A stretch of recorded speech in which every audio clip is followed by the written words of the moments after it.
Amen. Stand to your feet and receive the woman of God. Put your hands together for Pastor Ericka. Hallelujah. Can somebody give God some praise? Can you bless God for the gift you have in this house? You made it purpose, on purpose, with purpose, for purpose. Can somebody bless God's holy name up in this place?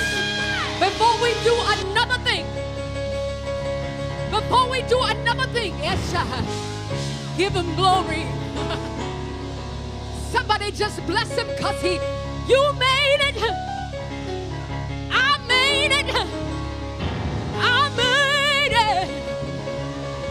I made it. Oh, I made it. I made it home. It was supposed to kill me, but I made it. Look at somebody say it. It was meant to take me out, but I made it. And look at your neighbor in the back and say, they thought I wouldn't make it, but I made it. You guys are in the house, and for those who are online right now, I just feel like you need a holy praise break because it was a pandemic going on, but somehow you're in the room breathing, and somehow there's a lot of people dead, sleeping in their grave, but somehow I made it, I made it, I made it. And here, if the truth be told, okay, let me take it here. If the truth be told, there was something worse than a pandemic going on. Many of you were in homes you weren't satisfied in. Many of you were locked up with people you weren't happy with. Almost lost your mind. And some of you discovered, I don't want to be alone no more. And you were in the room all by yourself. And nobody to look to. And the man you had yesterday no longer is a reliable source. And so the pandemic revealed your loneliness. But somebody look at somebody and say, I made it. I didn't die there, girl. I made it. Oh, somebody don't look at me with that attitude. Don't look at me with that tone of voice. You know, Monday, Tuesday, Wednesday, Thursday, and then you had your fun time Friday. But when the pandemic hit, you found out who was who. When it hit, you found out you wasn't even their boo. Some dudes in the place, you found out you wasn't even their bae. And you just had to look up and ask God, keep me, God, because if something happened to me right now, all I have is you. And some of you were married in the room and realized you didn't have a boo. I'm coming for you. And I think I'm talking about singleness, but I'm going to blow your mind. I'm going to talk about the gift that it is and in both dynamics. See, some of us get married and forget what singleness is. It's wholeness. It's one. Somebody put the number one up. And some of you got locked in a pandemic and realized you lost one a long time ago. And so you didn't know how to hold on with somebody who didn't know. They lost one too. So we got two confused people in the room. And there's something more deadly than the pandemic that's trying to take you over. Almost lost my mind. But I made it, I made it, I made it, I made it. You can sit down for a minute. I'm going to take you on my journey. If you have what I need, Angelica, take me there.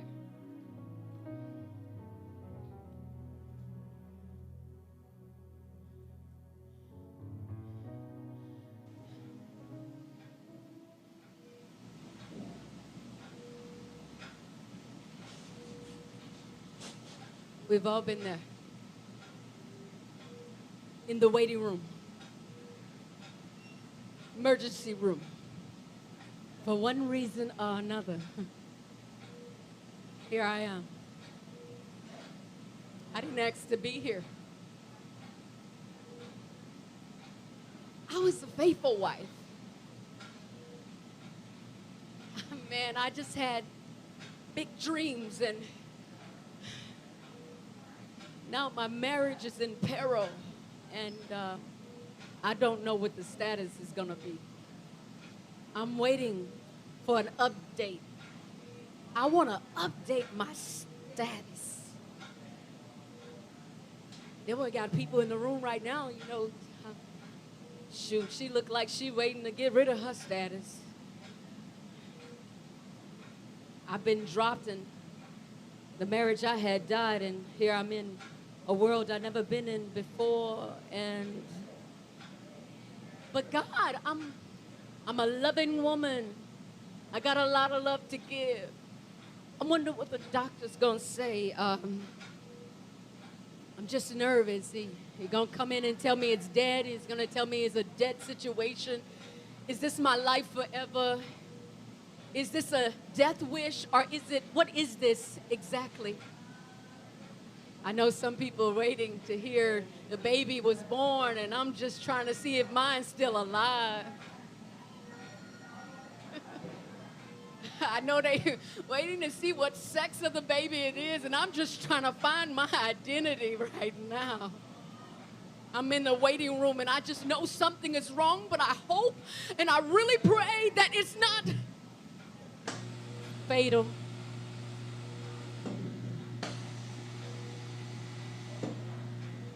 And it feels like I'm gonna die right here. But you all I have in a waiting room, in a crowded room, they're all here, and everyone here has an issue, but not like mine. Somehow, you care about us all. I'm so scared, God. I've never been here before. We've all been there.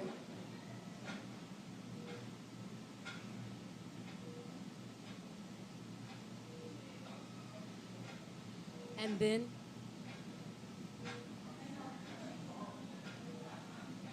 we've all been in our head in the waiting room. We've all been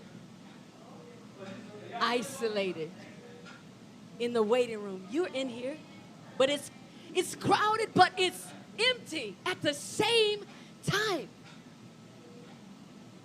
You know, everybody else went through something, but not quite like the way you're going through it. So I sat in the waiting room in 2017 trying to get a prognosis on whether or not what I thought I had for 20 years was going to make it, or whether or not I was, and even if I was going to make it after it died. I just need you to upgrade my status. What if I told you that the upgrade of status is not always a wedding ring? We good. What if I told you that singleness is a gift? And so I sat in the waiting room of 2017, a phenomenal wife. But something fatal happened. When you have collisions, sometimes somebody might make it in the crash and somebody might survive. Well, some of you have had marriages that people still standing there, but there's been a collision and they're still dead. Some of you are by yourself. Some of you are not in a relationship or anything like that. And somehow we at church, we glorify marriage as it's the pinnacle. And some of us glorify singleness as if it's the life. And so I just want to tell you that either status is a gift, but I'm coming to unpack the gift and the responsibility of wholeness. singleness. When I looked up the word single, it didn't really tell me nothing about your wedding ring, the lack of it, or anything. I saw this whole thing about union, a one, singular. Somebody put up one. How many is in one? One. But one is the majority when you're in God. A single soul, a single divine being went to the cross and died for the whole world. There's power in one. It was one that cost me the Eden, and it's a one that redeemed it for me. One. Before you believe you can't have impact because you're one, let's go back to Jesus. And because you think you can't impact people in a detrimental way, let's go back to Adam. One. So there's a responsibility of what you do with the moment of one. And so I sat there in the waiting room in 2017, and I wrote myself a letter after going crazy. Do you hear what I'm saying? You want me to get up here and say, oh my God, I've just been praising the Lord. It's been so amazing. This has been a good journey. Sometimes I don't even know if I was going up or down. Sometimes I was trying to figure that thing out. I was trying to figure it out, God. I'm trying to figure you out. Especially when I know I'm worthy of great love. I'm worthy. I'm that woman you should look at and say, oh, my God, thank you for the gift. You know how y'all do. Come on, y'all in this room. How many single people in here, by the way? Let me talk to you. Raise your hand. Oh, don't be ashamed, girl. Come on, how many guys in here single? I see you. How many of you married? I'm coming for you too. I was married for 20 years. Come on now. And dropped into a new world. All right? So I get to hit you from both sides. And so here it is, dear Ericka. I had to calm her down. Don't you freak out. This is an amazing journey. This is the wildest time of your life. You're going to experience many things. Some will be a little heartbreaking, though. Some of these things, yeah, are going to be real heartbreaking. You're going to mess up. Yeah, girl, you're going to mess up. And you're going to mess up big. You're going to mess up because it's a new world. You're going to discover that there's a bunch of jerks in this world. I ain't get no amen in that. You're going to learn what it means to be somebody's fling, fantasy, or future. You're going to learn what it is to see a future material standing before you. You will discover a lot. You will have to forgive yourself a lot because you're going to mess up and you're going to miss it. But get back up quickly and don't live there. There are no regrets, girl. No regrets. Only opportunities and lessons learned and a grace card full. The ones you can't earn. And you're going to have a lot of stamps of grace. Your card will be loaded. And that's okay. It's going to be loaded. Those stamps are painted with the crimson color of God's blood. I want you to know that even in your era, he holds your hand. He holds your world in his hands. I want you to know that as long as you don't step outside of him, not even the craziest whirlwind will be able to pluck you outside of his plan. Breathe. I just need someone in the room to take that breath with me, girl. Breathe. You will fall in love again. Yeah, you will. And even though you're going to learn so many things and you're going to master this single life, you're going to master oneness, doesn't mean that when you fall in love again that it will be perfect. No, in fact, it won't. It will come with its new challenges. It will come with another growth opportunity.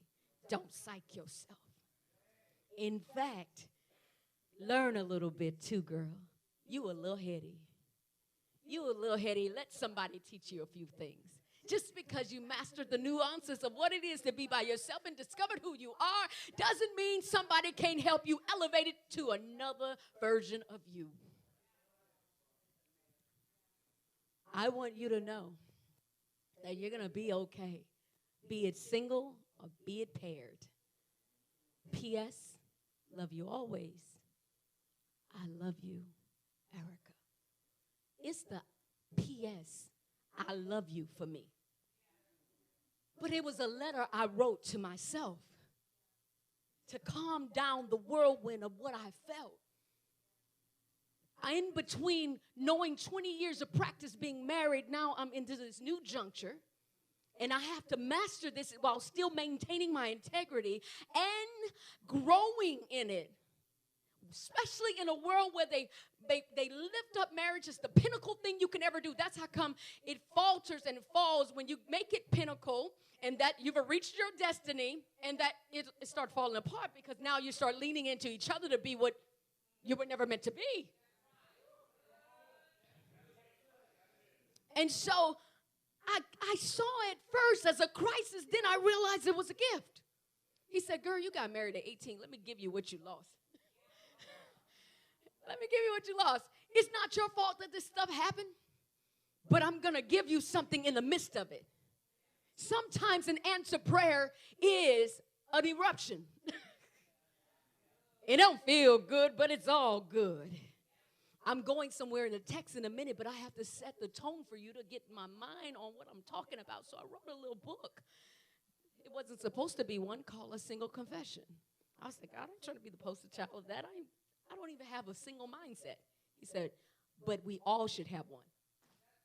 Oh, I'm about to help y'all. But we all should have a single mindset. What I'm saying is not single in practice when you're married, but single in posture.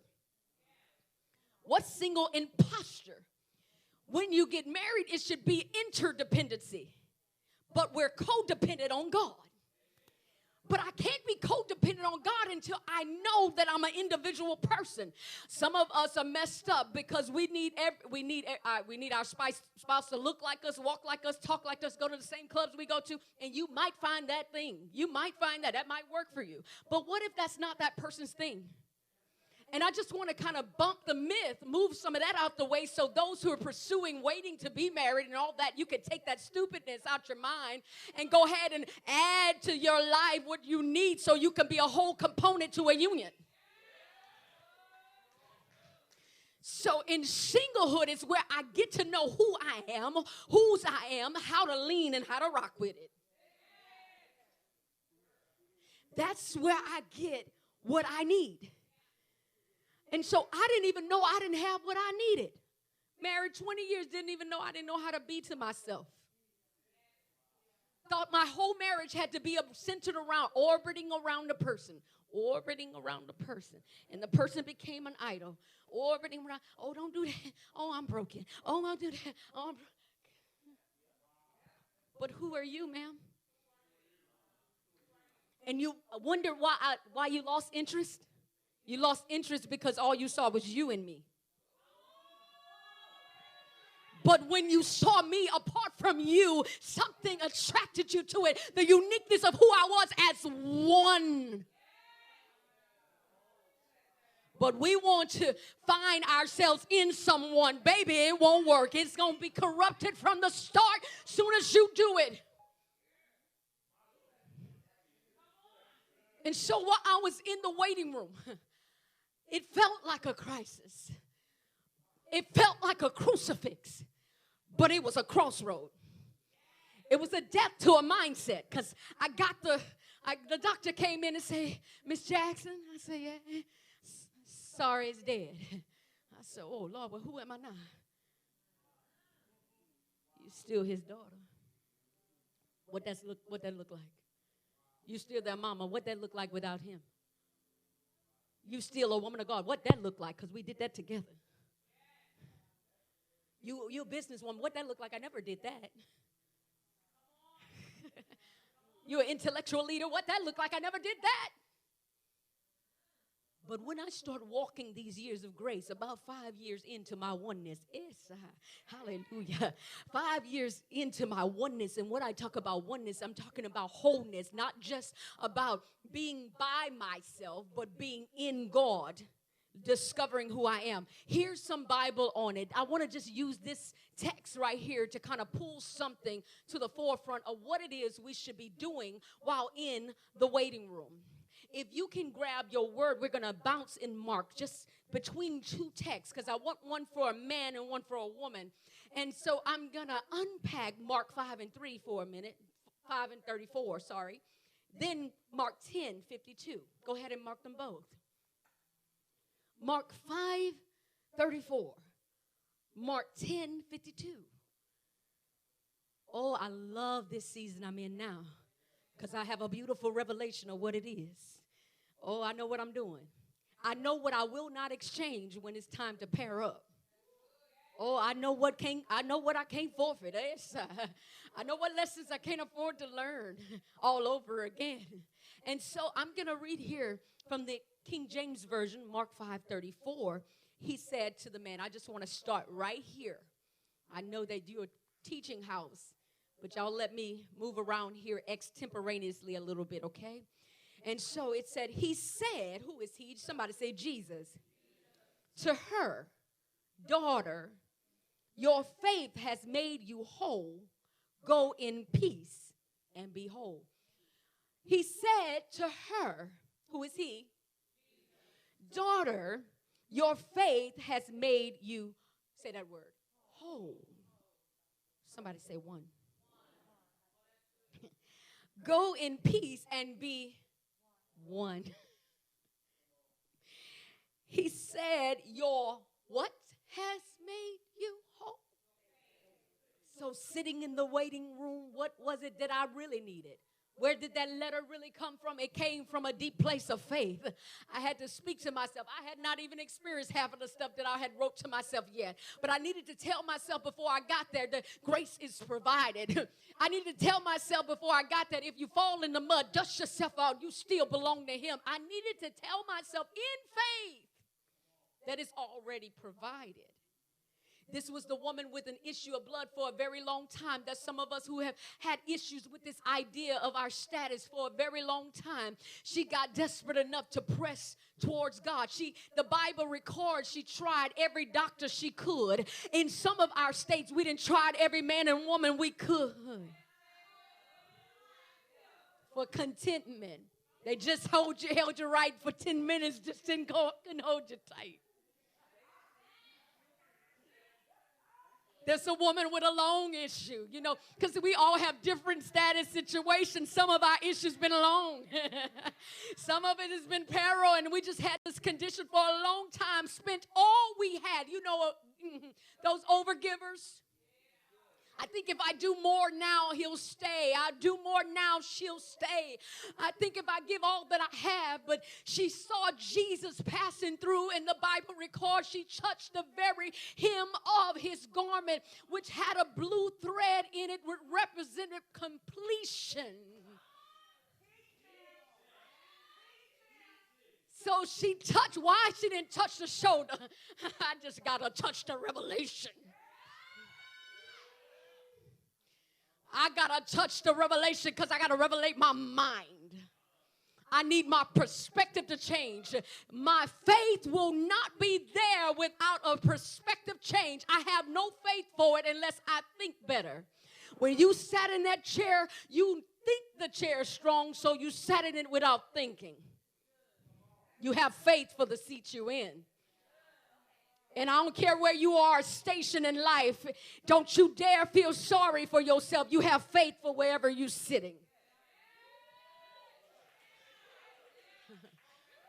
I heard a quote that said, God will let you live wherever you're willing to settle for.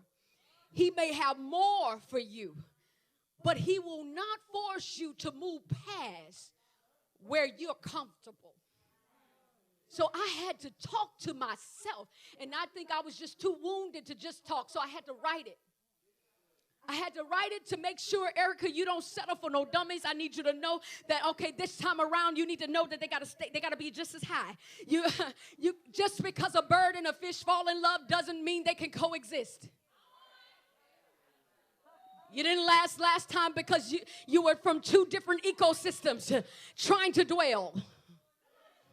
But you don't get this kind of revelation fighting against oneness. You don't get this kind of revelation saying, man, all my partners got somebody. Oh, man, she all my girls, all my friends married. Sure enough, been like real married, like past them years y'all praying for. All my friends real and happy and love each other. They like booed up married. They like play in front of, they date night married. They PDA married. But if I wasn't content in this season of preparation, and I like to call it affirmation because this is where he affirms who you are, then how can I hope for what they got going on? Shoot, no. The Lord knows something up in there broke. Let me tell you something. If you and the doctor, you don't question them when they tell you something and there's not, you said, just show me the x-ray. But why are you questioning God when he said, just wait? This not about you as much as you think. It's not about you not having it. It's about me loving you. Somebody say, P.S. I love you. You need to tell yourself that more often. So here it is, somewhere else in the text. So this woman had a long issue. Y'all know what I'm saying, that chronic dating, chronic cuddle buddies, part-time lovers. They ain't working out. They just left you worse than where you started. And you stay in the emergency room. And that's why your post is crazy. Nobody want to look at you on social media because it's always negative. You speak negative over love, but you want love to come. I couldn't afford it. I just said, Lord, you're going to have to help me with this. I don't know none. I didn't go in with the mindset, come on, you holy rollers. Oh, God, no, I would never fall. I didn't go in that. No, I didn't tell the Lord that. I told the Lord, I don't know what I would do, and I don't know who's the perfect storm. I don't know who the perfect storm. I'm going to need you to keep me for the perfect storm. I'm going to need you to be my anchor. But you don't need an anchor if you ain't deep enough. But anyway. Okay. I'm just saying.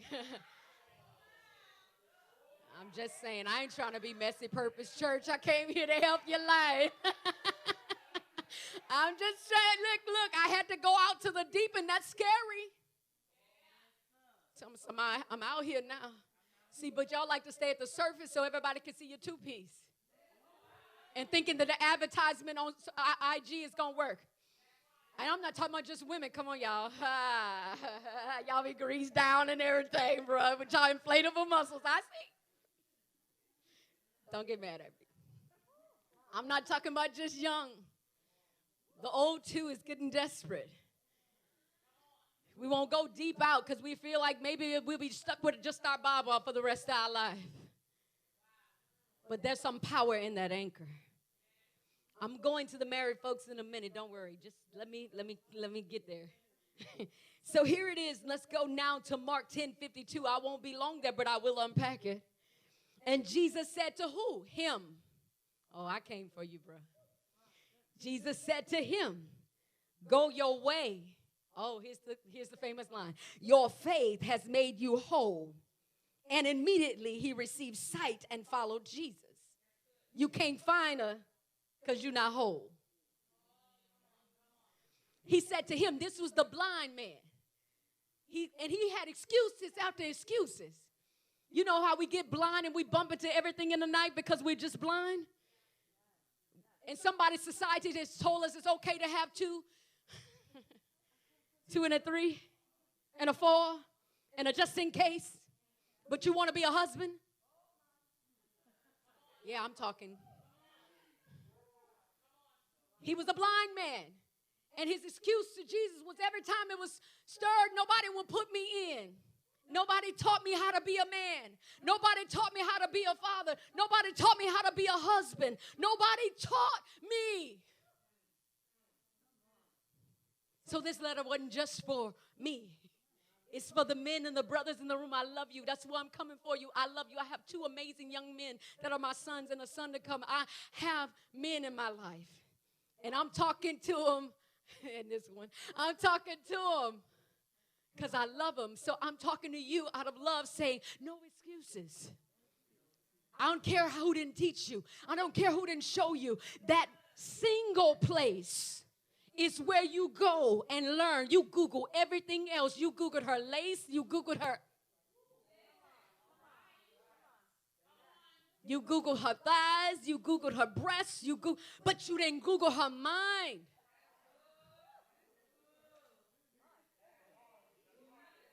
I don't care they didn't show you. What you want to know, you get hungry for. I didn't have an example either, but somehow I was different because I got hungry for something different. And whatever you crave, God will put in your sight. He will put in your sight line for you to see it. Maybe that's why I just have married friends that are amazing, because I just like to look at it. I be like, I'm here for it. I say that for real, though. I'm like, I'm here for all of that. That's why I came for this mindset of singleness equaling wholeness, saying to you that until you're properly healthy and whole, then you will not be properly aligned and healthy as a couple or a unit. Every joint supply, and a little leaven leavens the whole lump. So that means if I lump up with somebody and I'm all jacked up, I will poison you.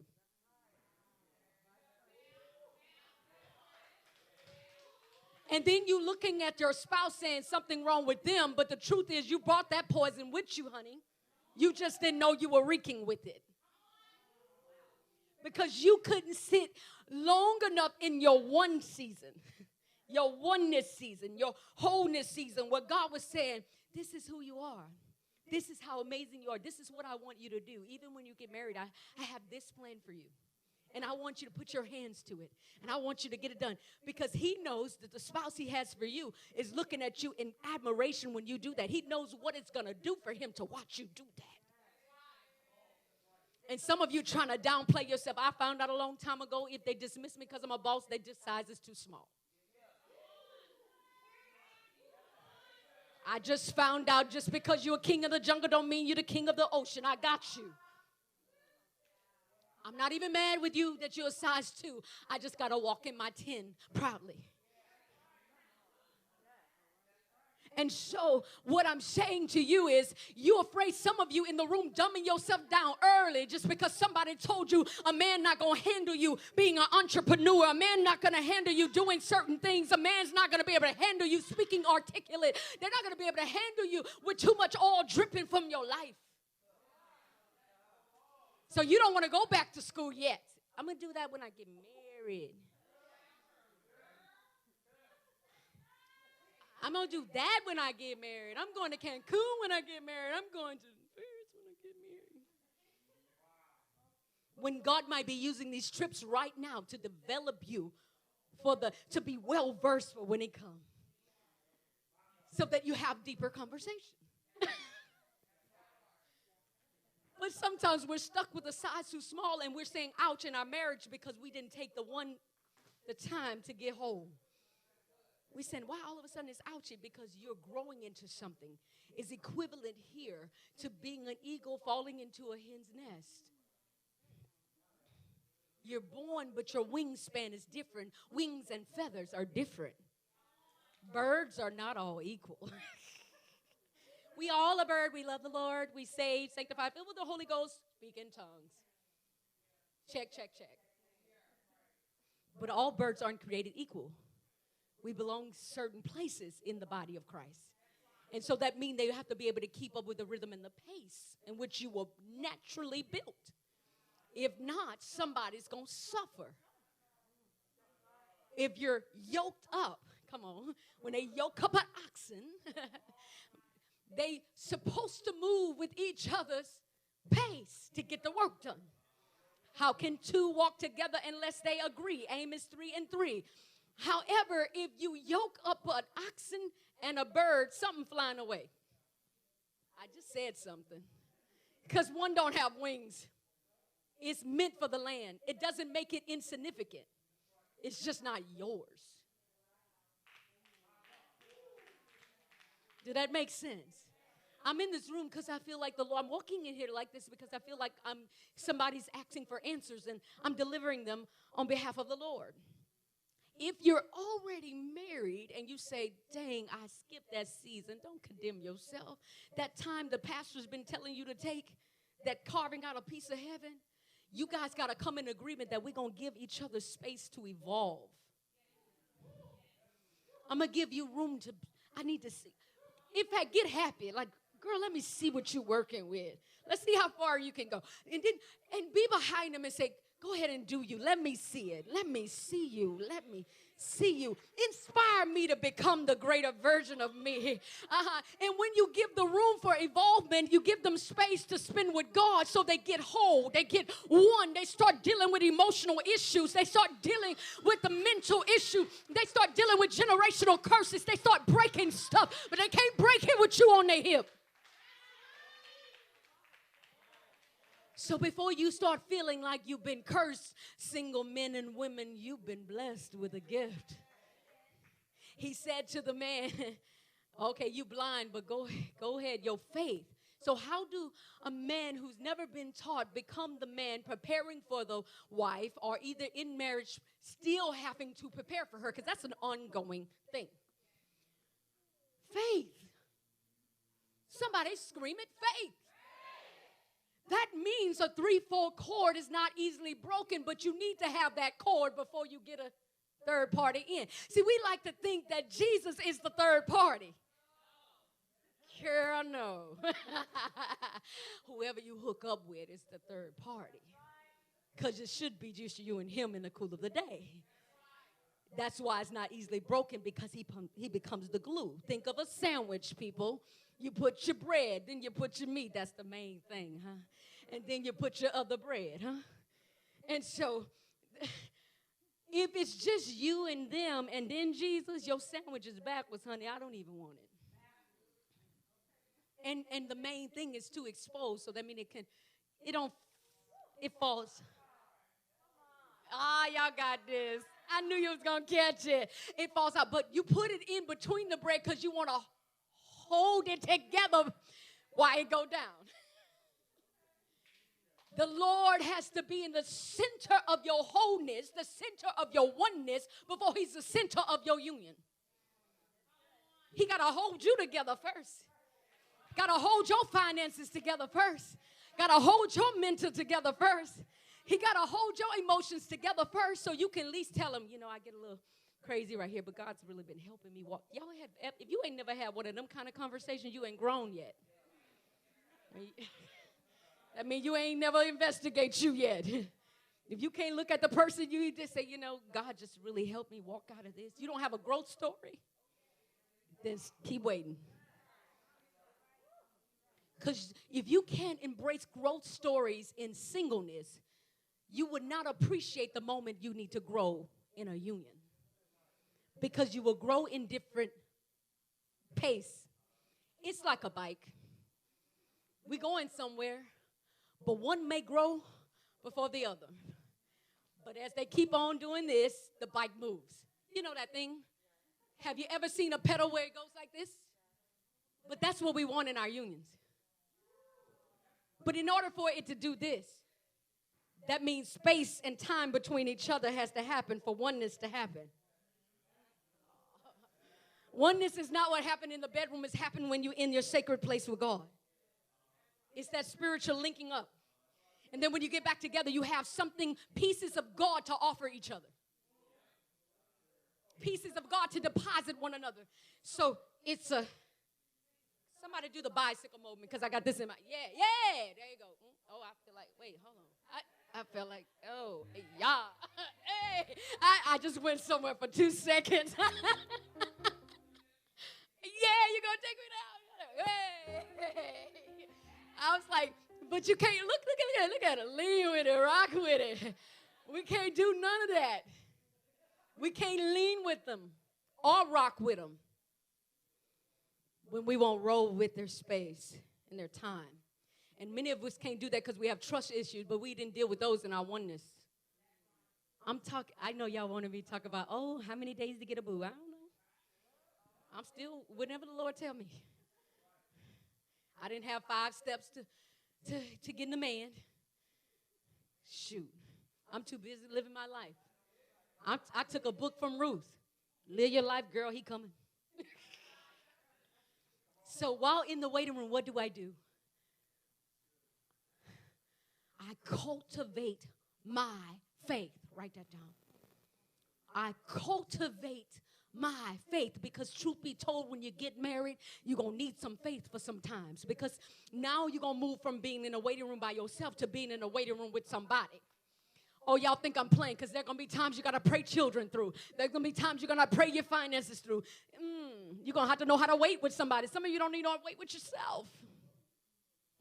So cultivate your faith, because it's necessary and it's foundational for every healthy dynamic. Sometimes you're going to have to wait a good while for them to come out and get out their head. You don't know where the person's going to be. I don't know why we prepare for the blissful stuff and not prepare for the stuff that's painful. Because as surely as God give you a mate, they're going to have to leave this earth one day. And if it ain't because of some stupid stuff they did, you may have to hold their hand.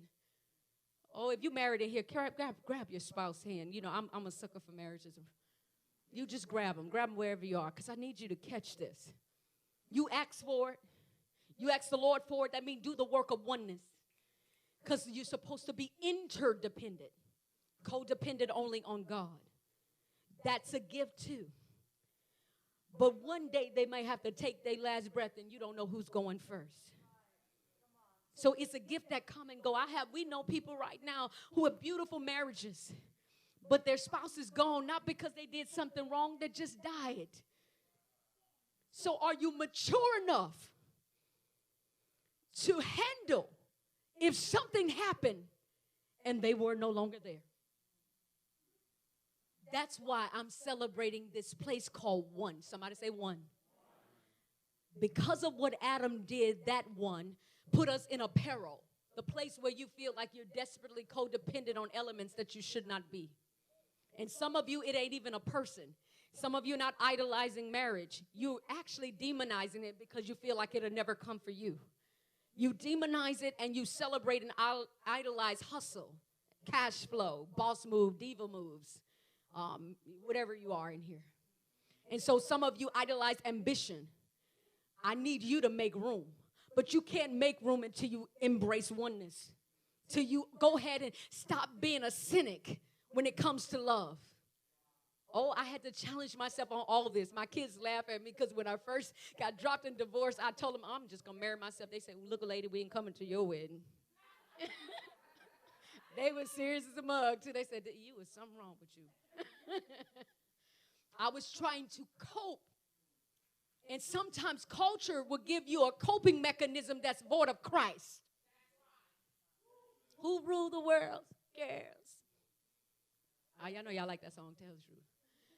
But the truth is, you got to always meditate on the right stuff. Sometimes you don't know what the undercurrent of the message is and why you crazy. We crazy because our meditation is thrown off. Couples, when you get into your single moment, let it be hidden in Christ and not into other stuff, not into other people, not into addictions.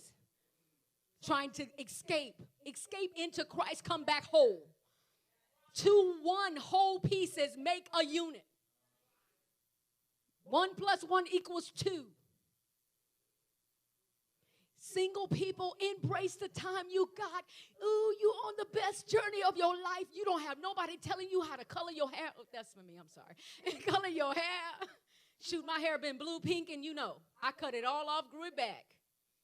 Because I was in discovery and I didn't need nobody interjecting. Only God was there to interject.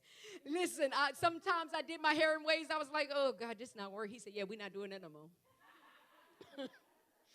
I went all the way down. I went on a fast.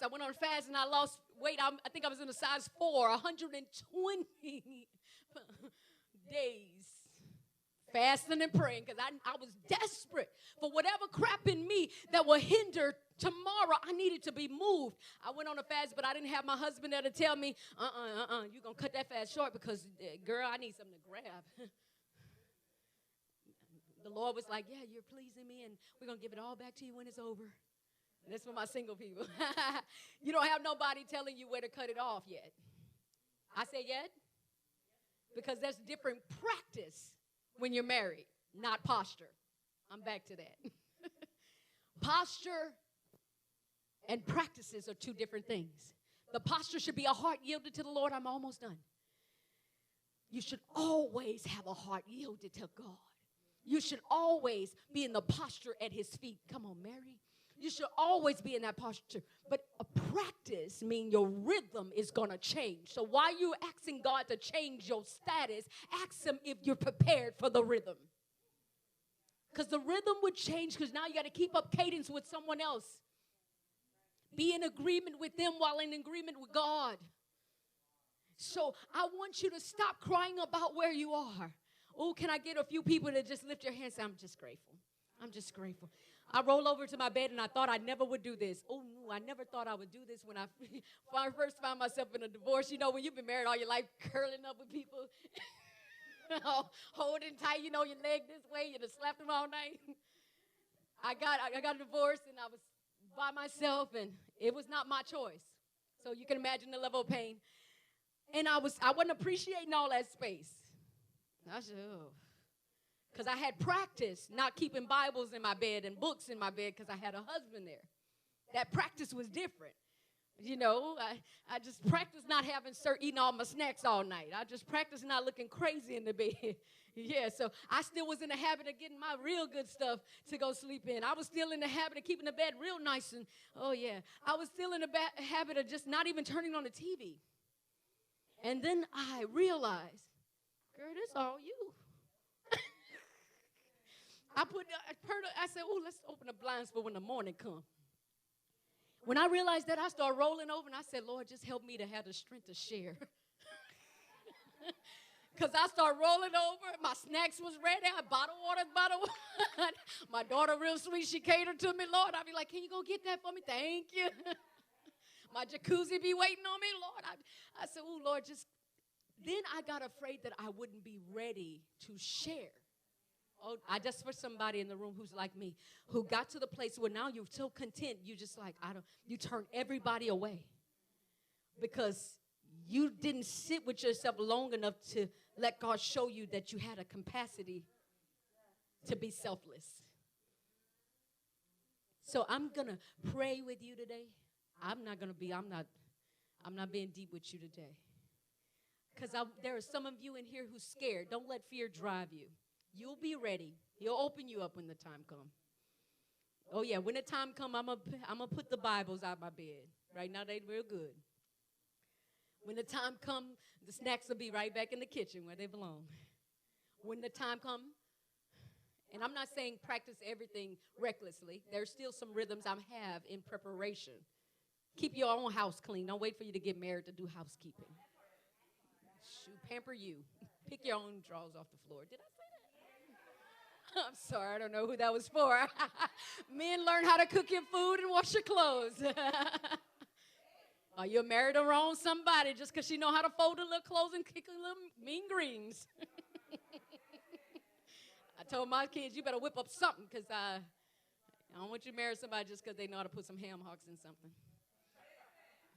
And so, when it all said and done, I want you to value the power. Somebody say it real loud. One. We're going to say it so loud that the wall's going to prophesy. Value the power of yeah, I felt that, but I just need to feel it deep in my Holy Ghost.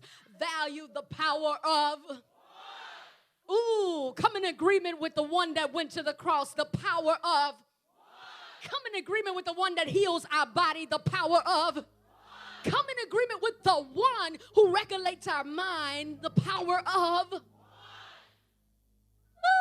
I felt that in here.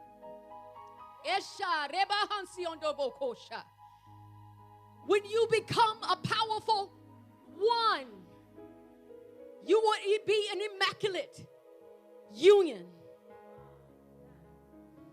Take this time and cultivate everything that you are. Use the space and time to breathe in God and breathe out His purpose. Learn a new skill. Discover the business in you. Discover the destiny in you. Discover who you are. Discover the power in you and embrace it for all that it is. Power means enablement. The enabling power of, say it.